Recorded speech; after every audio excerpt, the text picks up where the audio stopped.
परमेश्वर के सभी प्रिय लोगों को शालोम, जय मसीह की। मैं आपका दोस्त, आपका भाई रविकांत एक और नई वीडियो में आपका स्वागत करता हूं। और आज हम एक सच्ची घटना के बारे में बात करने वाले हैं जो आपको बहुत ही उत्साहित कर देगी और आपके जीवन में एक बहुत बड़े बदलाव को ले आएगी। तो ध्यान से सुनिएगा। परमेश्वर के एक बहुत बड़े सेवक हुए जिनका नाम था जॉन वेस्ले, और उनके द्वारा इंग्लैंड में एक बहुत बड़ी बेदारी को चर्च ने देखा। चर्च इतिहास में एक बहुत बड़े और अद्भुत सेवक हुए और उनका नाम था जॉन वेस्ले। जब जॉन वेस्ले इस दुनिया में नहीं रहे, उनके ना रहने के पश्चात में, उनके बहुत सालों के बाद में ये मानेंगे कि 2 सदी के बाद में एक बार ऐसा हुआ कि बाइबल कॉलेज के कुछ स्टूडेंट्स उनके घर को विजिट करने के लिए गए, एक एज ए म्यूजियम की तरह उनके घर को देखने के लिए गए। और जब वहां पर उनके देखने के लिए गए तो अलग अलग कमरों में जाकर उनके जीवनों के बारे में टीचर्स जो थे वो बाइबल स्कूल के बच्चों को कुछ बता रहे थे। वो अंत में एक रूम में पहुंचे और उस रूम में उन्होंने देखा कि एक जगह पर काले गड्ढे बने हुए हैं, काले निशान बने हुए हैं।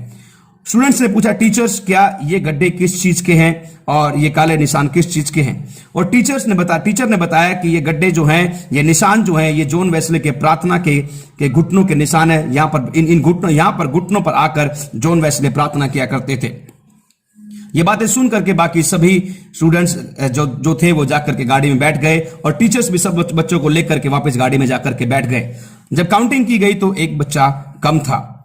जब गिना गया, जब ढूंढा गया तो जो टीचर्स थे वो अंदर वापस घर में देखने के लिए गए, कहीं एक बच्चा अंदर कहीं छूट ना गया हो। और जब टीचर्स वापस जाकर ढूंढ रहे थे तो उन्होंने देखा कि एक बच्चा जो है जॉन वेस्ले के जहां पर प्रार्थना करते थे उनके घुटनों पर, उन धब्बों की जगह पर अपने घुटने टिकाकर रो कर जोर जोर से प्रार्थना कर रहा था कि हे मेरे परमेश्वर, यदि तू जॉन वेस्ले के दिनों में ऐसा कर सकता है और यदि तू जॉन वेस्ले को ऐसे इस्तेमाल कर सकता है तो प्रभु मुझे क्यों नहीं? यदि तू जॉन वेस्ले के द्वारा बड़े अद्भुत बेदारी को लेकर के आ सकता है तो प्रभु मुझे क्यों नहीं? मुझे भी इस्तेमाल कर। और वो ये कहकर रो कर प्रार्थना कर रहा था। टीचर ने जब उसे देखा, उसके पास जाकर उसे कहा कि मेरे बेटे हमारा समय खत्म हो गया है, हमें वापस बाइबल कॉलेज जाना है।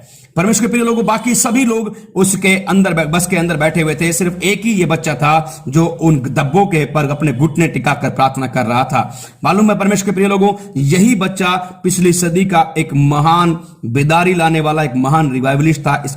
इनका नाम था बिली ग्राम। ये वही बच्चा था जिसने अपने घुटनों को टिकाकर परमेश्वर से मांगा था कि परमेश्वर, यदि जॉन वेस्ले को तो इस्तेमाल कर सकता है तो मुझे क्यों नहीं?